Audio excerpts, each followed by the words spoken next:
يهده الله فلا مضل له ومن يضلل فلا هادي له واشهد ان لا اله الا الله وحده لا شريك له واشهد ان محمدا عبده ورسوله صلى الله عليه وعلى اله وسلم تسليما كثيرا.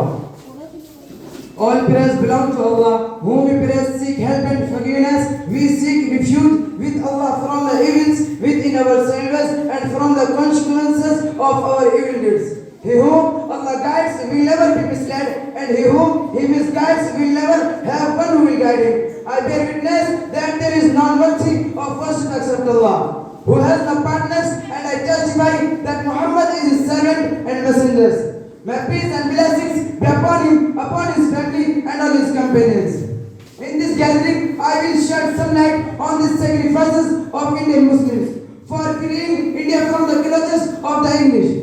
Dear audience, the onslaught of Europe on India started with the Portuguese pirates in 17th century.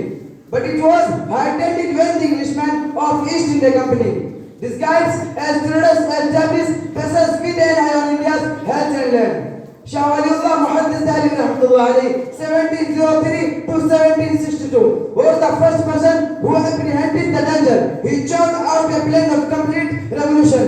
Shah Waliullah's various books reflect his thought and propound a complete framework. Shah Waliullah is the progenitor of this field. Later his sons and pupils forwarded his mission. Meanwhile, the company began to expand its area. It resulted in a fierce fight between the company and Siraj-ud-Dawla in Bengal. In 1757, Siraj-ud-Dawla was defeated and the door was opened for Britain to occupy Bengal.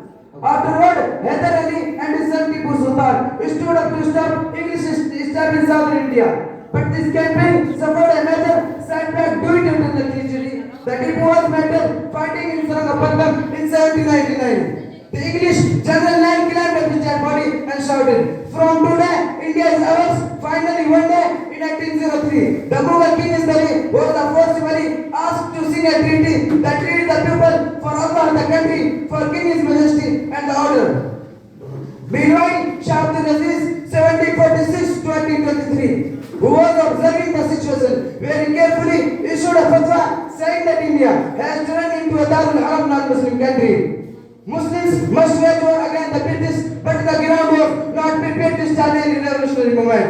So Sayyid Ahmed Shahid, a disciple of Shah Abdul Aziz, with his companions migrated to Kandahar in Afghanistan in search of a land from where he can run a revolutionary movement.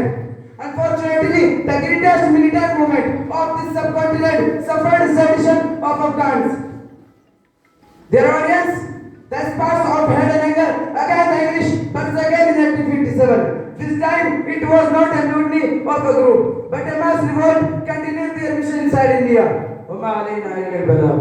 Subhanallah, Subhanallah. बहुत खूब